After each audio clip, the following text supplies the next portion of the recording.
Bonjour à tous et bienvenue pour ce nouvel épisode de l'Overcut RF1. Au cours de ce nouvel épisode, nous allons donc débriefer ce Grand Prix de Portugal qui a eu lieu sur les circuits de Portimao. À travers mes tops et mes flops, et également les mids, qui correspondent aux copilotes ou écuries dont j'ai envie de parler, nous allons donc voir quels sont les enseignements à retenir de ce Grand Prix. Et tout cela, nous allons le voir dans l'Overbrief.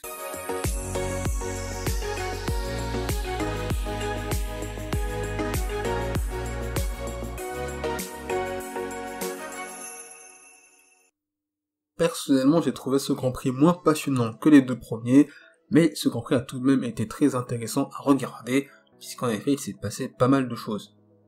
Tout d'abord, ce Grand Prix s'est distingué, selon moi, en deux phases. Tout d'abord, une première partie que l'on pourrait estimer donc du premier tour au 37e tour, au moment où Max Verstappen passe Valtteri Bottas après les arrêts de ces deux pilotes. Où dans cette partie, il y a eu beaucoup d'actions en tête de la course, notamment entre Max Verstappen, Valtteri Bottas et Lewis Hamilton, et une deuxième partie qui, à partir de ce 36e tour, il y a eu beaucoup moins d'actions en tête de course et plus d'actions dans le peloton, pour les dernières places pour les points notamment. Alors le premier top pour moi de ce Grand Prix, c'est donc ce duel A3 qui a eu lieu entre Lewis Hamilton, Max Verstappen et Valtteri Bottas, ce duel A3 qui a principalement eu lieu lors de la première partie du Grand Prix, comme je l'avais dit précédemment. C'est une première en effet cette saison, et même on peut le dire depuis bien longtemps, qu'au cours d'une grosse partie d'un Grand Prix, il y a eu vraiment une grosse bataille à 3 pour la tête de la course. Et j'ai vraiment trouvé ça très intéressant à voir, c'est quelque chose que j'ai vraiment apprécié, c'était très haletant, ce qu'on a fait pendant quasiment une grosse partie de cette première partie de course. Les trois pilotes étaient quasiment tout le temps en 2 secondes, qui est donc un écart assez faible, et vraiment ils étaient capables de se suivre, de se menacer, même de se dépasser, ce qui a été très impressionnant à voir. Alors en effet, ce qu'on a pu voir, c'est la relance de la safety car, au moment où Valtteri Bottas piège Lewis Hamilton, ce qui permet donc à Max Verstappen de tenter un déplacement par l'extérieur pour passer le pilote britannique. On a ensuite vu Max Verstappen mettre la pression sur Bottas, et finalement c'est Lewis Hamilton qui a réussi à passer le pilote néerlandais au 11e tour.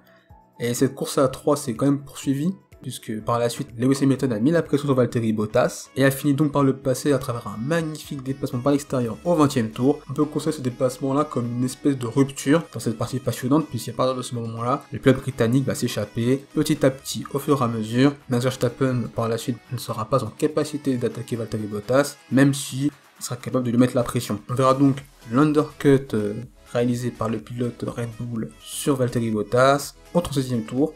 Cet undercut sera donc payant puisqu'il permettra donc à Verstappen de dépasser Bottas au tour suivant et de garder cette deuxième place avec Valtteri Bottas qui finira finalement 3ème et Lewis Hamilton qui remportera donc ce Grand Prix. On a pu le voir au cours de cette première partie et même dans le Grand Prix de façon globale, c'est que Lewis Hamilton semblait parmi les trois être celui qui était quand même le plus rapide et que Bottas semblait être celui qui était le plus en difficulté, puisqu'en effet en début de relais, il n'a pas été en capacité de creuser un écart significatif. Il était même menacé par Verstappen, et quand Lewis Hamilton a passé Verstappen, le pilote finlandais a été sous la pression constante de son coéquipier, qui a fini par le passer, et une fois qu'il l'est passé, Valtteri Bottas n'a jamais été capable de le suivre en termes de rythme, et on pouvait même le voir bloquer Max Verstappen. Je souhaitais vraiment mettre ce duel à 3 qui a eu lieu, qui était très passionnant et très agréable à regarder, puisque c'est en effet quelque chose de très rare que l'on voit ces dernières années en Formule 1 en top. Et on espère que des phases comme ça on en aura plus souvent lors des prochains Grands Prix, et pourquoi pas même sur tout un Grand Prix. Les deux tops qui vont suivre concernent donc des pilotes qui partaient loin sur la grille et qui ont réussi à remonter et à terminer leur course dans les points. Je vais bien évidemment parler donc de Fernando Alonso et Daniel Ricciardo, puisque tout d'abord pour le pilote Alpine, il débutait cette course à la 13ème position et a fini à la 8ème place, tandis que pour l'Australien, il débutait cette course à la 6ème place à travers une mauvaise qualification, il a quand même su bien rebondir pour finir à la 9ème place.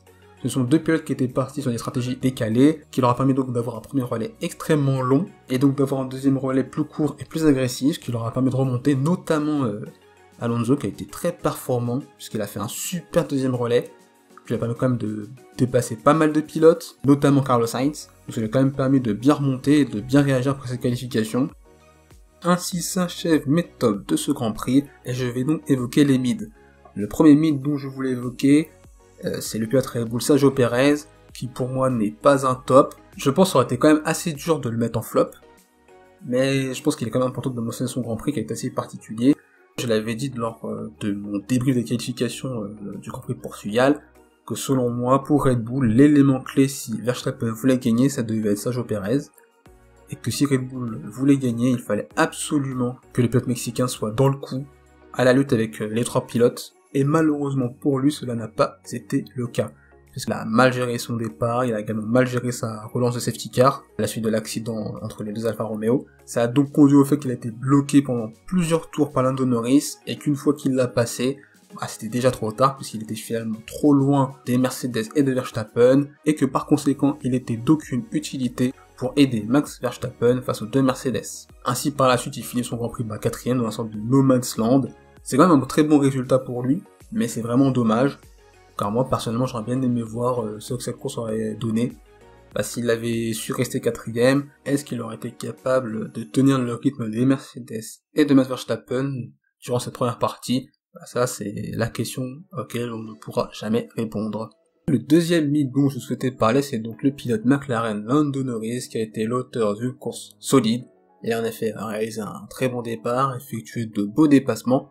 Il termine donc à la 5ème place, qui est donc la place qui correspond donc au meilleur des autres. Le pilote anglais est l'auteur d'un super début de saison, puisqu'en effet il a terminé, comme je l'ai dit, 5ème, et qu'il est 3ème au championnat pilote. Le pilote McLaren a été très constant lors de ses 3 premières courses. Il exploite au mieux sa McLaren, et on espère qu'il continuera sur cette voie pour les prochains Grands Prix, notamment en Espagne. Voilà donc pour les mids, on passe donc au flop de ce Grand Prix. Et donc le premier flop, bien évidemment, c'est le pilote finlandais Kimi Räikkönen, qui a donc eu un contact avec son coéquipier Giovinazzi à la fin du premier tour, qui a conduit donc à avoir un aileron qui s'est cassé, qui a même été bloqué sous sa voiture, et qui a donc conduit à un abandon. Le pilote finlandais a admis être fautif du coup de cet accident, puisqu'il avait dit qu'il avait fait une erreur d'inattention, puisqu'en effet, avant son contact avec Giovinazzi, il était en train de faire des manipulations sur son volant, et que du coup, il voulait modifier des réglages, et qu'il n'a pas fait attention à sa distance par rapport à Giovinazzi, ce qui a donc conduit à ce contact, qui heureusement n'a pas eu de conséquences dramatiques ou graves pour son coéquipier, parce que cette erreur a pu coûter très cher pour Giovinazzi. Donc le deuxième flop dont je souhaitais parler, c'est donc le pilote Ferrari Carlos Sainz, puisqu'il avait quand même réalisé une superbe qualification, il avait quand même fait également un super premier relais, mais malheureusement son deuxième relais a été absolument catastrophique. Il s'est complètement effondré, ce qui est assez incompréhensible parce qu'en effet il débute cette course à la 5ème place. Il a aussi même passé Perez et il est donc 4ème au moment de la relance. Et finalement à la fin il finit quand même 11ème hors des points. Voilà, un deuxième relais absolument cataclysmique de la part du pilote espagnol. Et enfin mon dernier flop, même si c'est un peu dur, c'est quand même George Russell, parce que en partant 11ème, personnellement je m'attendais quand même à mieux. Il est quand même très rapidement descendu dans la hiérarchie, et il finit 16ème très très loin, donc c'est quand même dommageable parce que on avait quand même la sensation qu'il pouvait faire quelque chose, mais finalement on va dire qu'un peu le niveau de la Williams c'est un peu revenu à une sorte de réalité qui fait qu'elle peut pas jouer les points à la régulière, et que c'est quand même une écurie de Hongrie. Et vous, quel est votre avis au sujet de ce Grand Prix? Qu'en avez-vous pensé? Quels sont vos tops, vos déceptions de ce Grand Prix? N'hésitez pas à le partager en commentaire, et également sur mes réseaux sociaux. Il suffit juste de taper l'Overcut LF1 et vous nous trouverez à la fois sur Twitter, Facebook et Instagram.